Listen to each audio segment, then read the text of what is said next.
الحمد لله نحمده ونستعينه ونستغفره ونؤمن به ونتوكل عليه ونعوذ بالله من شرور أنفسنا ومن سيئات أعمالنا من يهده الله فلا مضل له ومن يضلله فلا هادي له ونشهد أن لا إله إلا الله وحده لا شريك له ونشهد أن سيدنا وحبيبنا وشفيعنا وسندنا ومولانا محمدا عبده ورسوله أرسله الله إلى كافة الناس بشيرا ونذيرا وداعيا إلى الله بإذنه وسراجا منيرا أما بعد فأعوذ بالله من الشيطان الرجيم بسم الله الرحمن الرحيم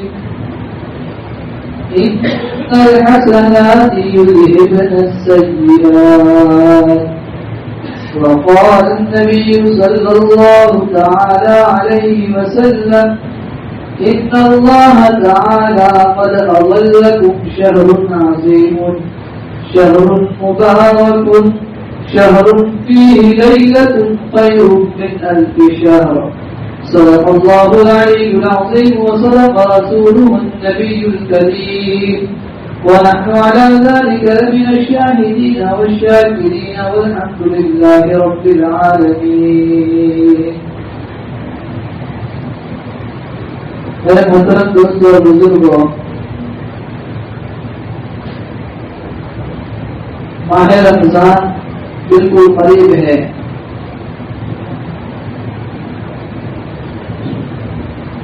اور وہ جو مہینہ آنے والا ہے اس مہینے سے پہلے شب برات میں نے بتایا تھا کہ اللہ جل جلالہ عم نوالہ یہ چاہتے ہیں کہ میرے یہ بندے گناہوں سے بالکل پاک اور صاف ہو کر کے اس رمضان میں داخل ہونے والے ہیں،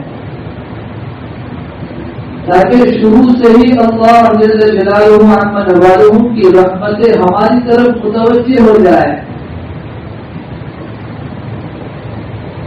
تو اس مہینے کے آنے سے پہلے ہم سچی پکی توبہ کر لیں.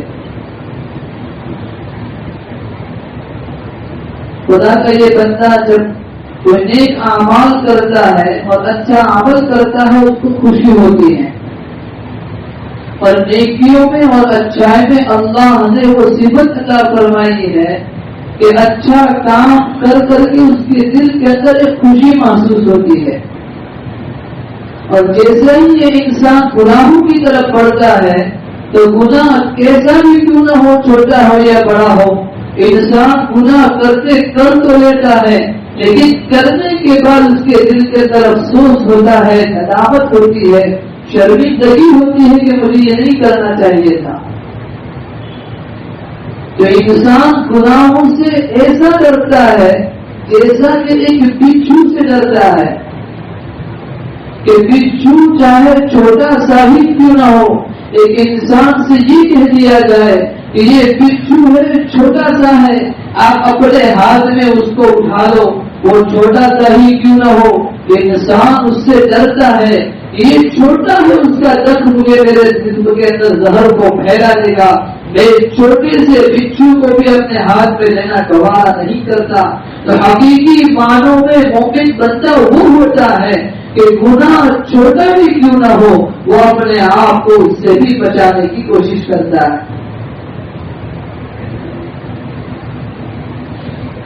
ایک سامنے انسان کے آگ جل رہی ہو، وہ جانتا ہے یہ آگ بہت بڑی ہے، میں اس کے قریب پہنچا تو وہ آگ مجھے جلا کر کے ختم کر سکتی ہے.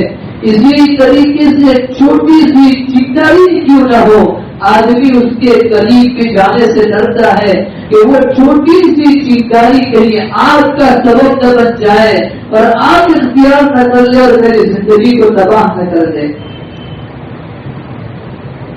کرتے ہیں کہ توبہ نصوح جس کو کہتے ہیں کہ آدمی سچی پکی توبہ کرنے والا ہو، تو وہ سچی پکی توبہ کہتے اس کو ہیں کہ توبہ کرنے کے بعد اس آدمی کے دل میں اس گناہ کی نفرت اتنی ہی آ جائے جتنی کہ گناہ کرنے سے پہلے اور توبہ کرنے سے پہلے اس گناہ کی محبت اور لذت اس کے دل میں بیٹھی ہوئی تھی، وہ لذت اور محبت کسی طرح ختم ہو جائے توبہ کرنے کے بعد۔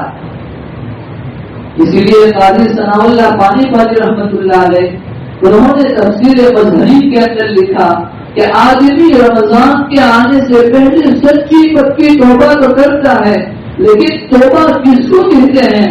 توبہ کہاں ہی اسی کو جاتا ہے کہ جو گناہ ہو چکے ہیں ماہ رمضان سے پہلے دل کے اندر یہ احساس ہو کہ اے پروردگار عالم مجھ سے جو گناہ ہوئے ہیں مجھے ندامت بھی ہے، مجھے افسوس بھی ہے، مجھے شرمندگی اور پشیمانی بھی ہے۔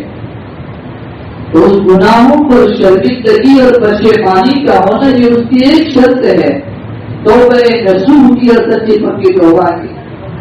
اور دوسری شرط یہ ہے کہ وہ ساتھ میں اللہ کی طرف متوجہ ہو کر کے یوں کہیں کہ اے پروردگار عالم میں سچی پکی توبہ کرتا ہوں کہ اب آئندہ ان گناہوں کو نہیں کروں گا، یہ اس کی دوسری شرط ہے۔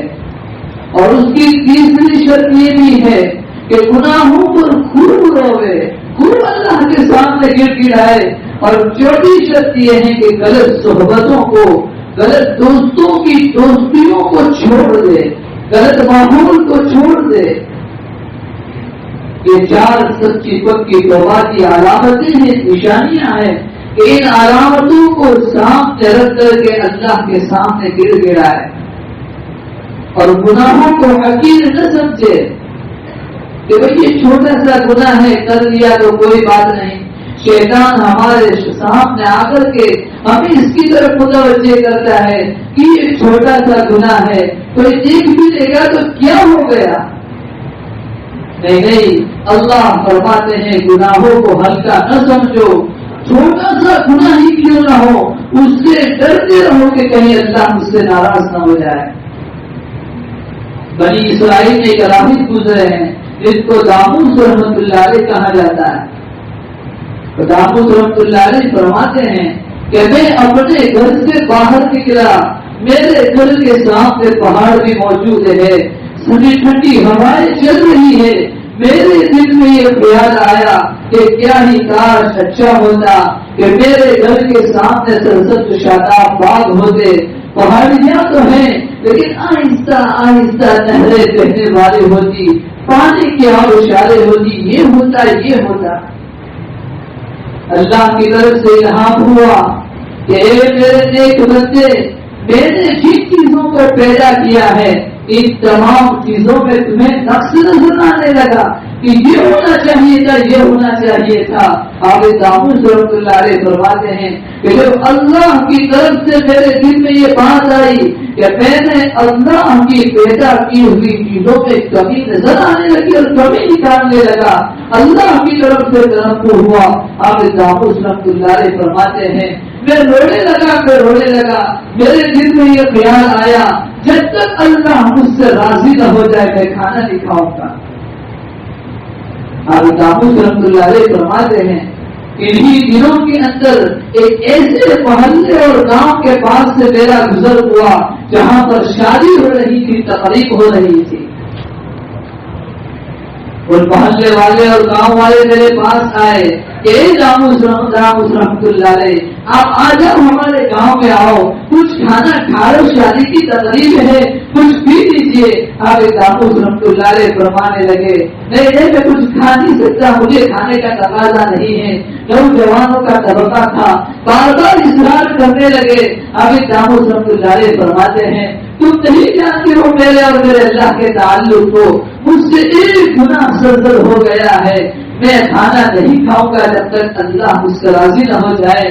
وہ نوجوانوں کا طبقہ تھا، وہ مذاق کرنے لگا کہ ہاں کیا ہو گیا، اگر اللہ نے آسمان سے عذاب کو نازل کر دیا تو ہم عذاب کو آپس میں تقسیم کر لیں گے۔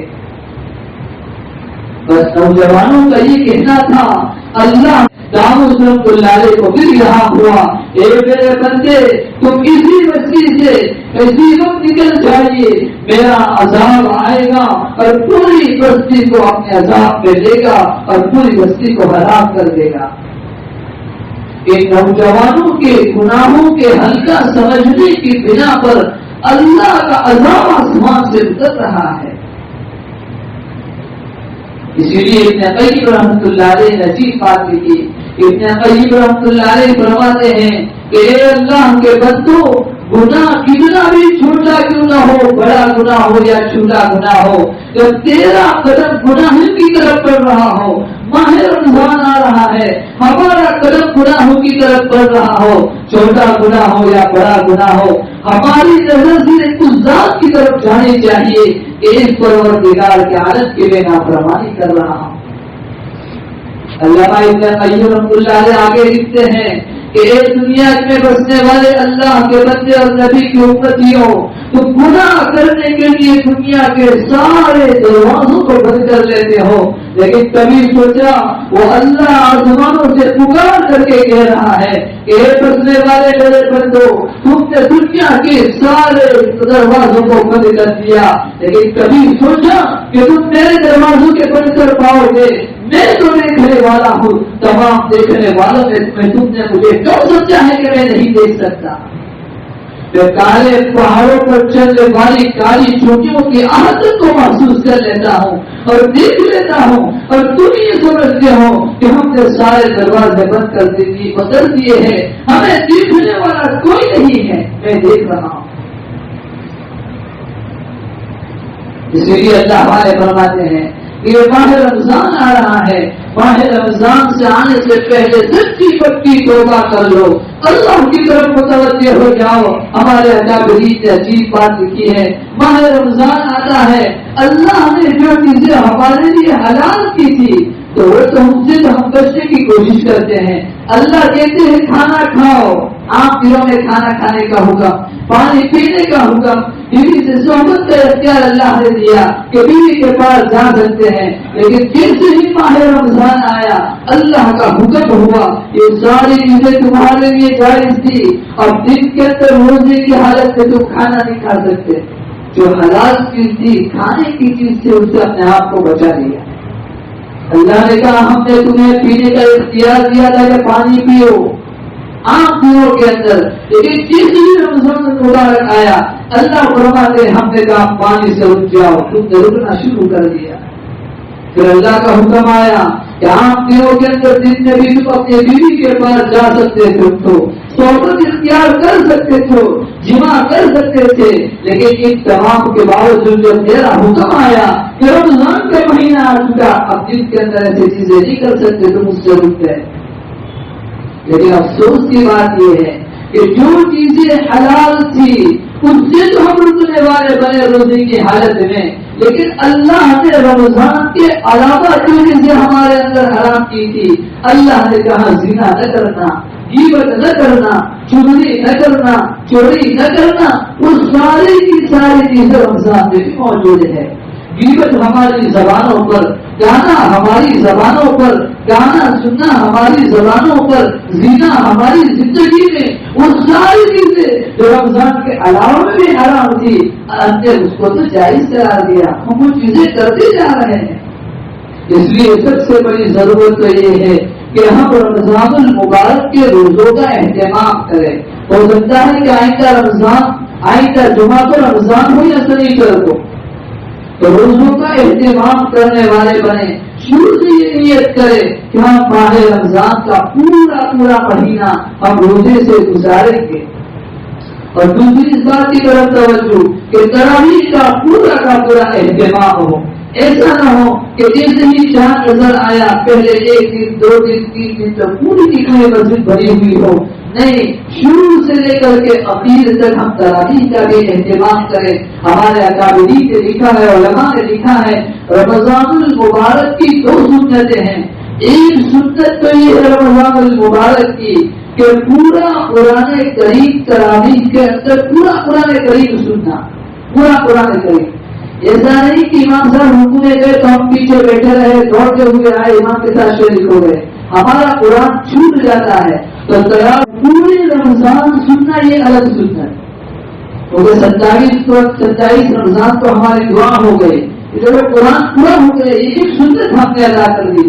اب بقیہ کی جو باقی بچیں گے ان دنوں کے اندر بھی تراویح کا اہتمام کرنا یہ الگ سنت ہے. عقید میں دعا ہے اللہ جل جلالہ عما نوالہ, جو رمضان مبارک کا مہینہ آ رہا ہے اس سے پہلے ہمیں توبہ کی توفیق عطا فرمائے, سچی پکی توبہ عطا فرمائے, اس مہینے کی قدر کرنے والا بنائے. آمین. واخر دعوانا الحمدللہ.